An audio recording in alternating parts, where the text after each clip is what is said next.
So once again, the Mavericks' expert analytical powers are required to contextualize, clarify, and explain yet another controversial sporting moment. This one happened during the Isaflon Super Cup quarterfinal between St. Andrew Technical and St. Elizabeth Technical over the weekend.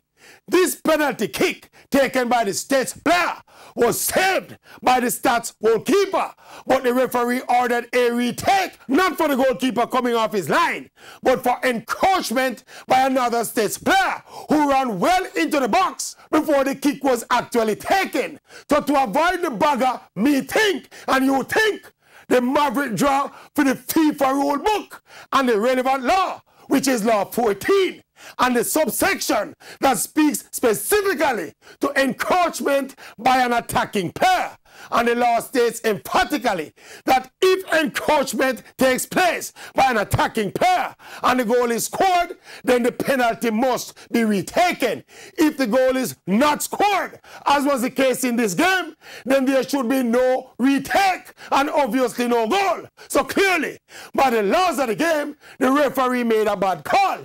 The encroachment was committed by the attacking player, so there should not have been a retake. So the save by the Stats keeper should have been upheld despite the encroachment, kind of like playing the advantage.